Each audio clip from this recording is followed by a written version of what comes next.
Mudei de endereço, como fica o processo? Eu vou trazer nesse vídeo algo que acontece muito na prática. A gente sabe que um processo que tramita na justiça pode demorar muito tempo. E às vezes as partes que estão envolvidas nesse processo mudam de endereço, mas não comunicam à justiça. Como fica o processo e quais são os problemas que isso pode trazer? Bom, se é a sua primeira vez aqui no canal Papo de Oficial, seja muito bem-vindo. Meu nome é Vanessa Demarque, eu trabalho como oficial de justiça na Justiça Federal de São Paulo e você está intimado a assistir esse vídeo até o final, porque eu vou trazer aqui hoje um julgado muito importante e muito recente do STJ, que é o RESP 2.028157. Prestem atenção nesse julgado, a história que ele envolve. Foi informado pela pessoa que entrou com a ação na justiça, pela parte autora, o endereço do réu na petição inicial. E como que ela conseguiu esse endereço? Esse endereço foi fornecido pelo próprio réu, que no caso aqui era o devedor, em um instrumento de confissão de dívida. Acontece que o oficial de justiça foi fazer a citação desse devedor e também a intimação para uma audiência de conciliação. E onde que o oficial de justiça foi? Justamente naquele endereço que foi fornecido pela parte autora, que estava na petição inicial e também no mandado judicial.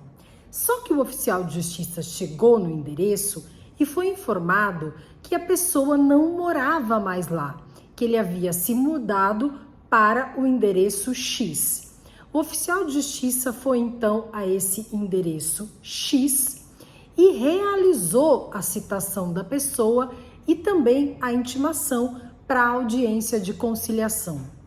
Isso aconteceu em 2020 e aí então veio a pandemia e essa audiência precisou ser cancelada e reagendada então uma nova data. Quando foi pedido para ser feita então essa intimação da nova data da audiência, o oficial de justiça foi no endereço que foi fornecido no mandado judicial. Mas olha, pessoal, olha a importância de se ler a certidão do oficial de justiça. Aquele oficial de justiça que tinha feito aquela primeira citação tinha informado o endereço no qual ele havia feito a citação do réu. Mas, quando saiu uma nova ordem de intimação, saiu para aquele endereço antigo, aquele endereço que estava na petição inicial e no primeiro mandado de citação. Essa pessoa, esse oficial de justiça que foi então fazer essa citação, não conseguiu a informação do novo endereço e recebeu apenas a informação de que o réu não morava naquele local. E o mandado judicial foi então devolvido de forma negativa, sem a intimação do réu. O processo então correu à revelia e esse réu acabou sendo condenado em R$140 mil para pagar ao banco. Na verdade, essa ação envolvia um banco e uma pessoa física. Começou então uma verdadeira briga nesse processo. Por quê? Porque o banco alegava que deveria ser respeitado o parágrafo único do artigo 274 do Código de Processo Civil. E eu vou falar para vocês o que diz esse parágrafo único. Ele diz que presumem-se válidas as intimações dirigidas ao endereço constante dos autos, ainda que não recebidas pessoalmente pelo interessado, se a modificação temporária ou definitiva não tiver sido devidamente comunicada ao juízo, fluindo os prazos a partir da juntada aos autos do comprovante de entrega da correspondência no primitivo endereço, ou então aí do mandado judicial, se o cumprimento for feito por oficial de justiça. Então, diante dessa presunção de intimação, o processo correria então à revelia do réu. E foi exatamente isso que aconteceu. Mas do outro lado, o réu travava uma briga. Por quê? Porque ele alegava que ele teria o direito de ser intimado nesse novo endereço. Qual seria ele? Justamente o endereço em que ele foi citado. E qual endereço que ele foi citado? Aquele endereço que o oficial de justiça informou na certidão, mas que ninguém se atentou. Essa briga, então, chegou até o STJ. O réu de um lado alegando que ele teria o direito de ser intimado no mesmo endereço em que ele foi citado, que aquele primeiro oficial de justiça havia informado, e do outro lado o banco alegando que ele, réu, teria o dever de comunicar ao juízo o seu novo endereço. Se ele não o fez, que as intimações futuras poderiam ser, sim, presumidas naquele endereço que o banco tinha lá no contrato de confissão de dívidas. E agora é que vem o desfecho disso tudo. Quem será que ganhou essa briga?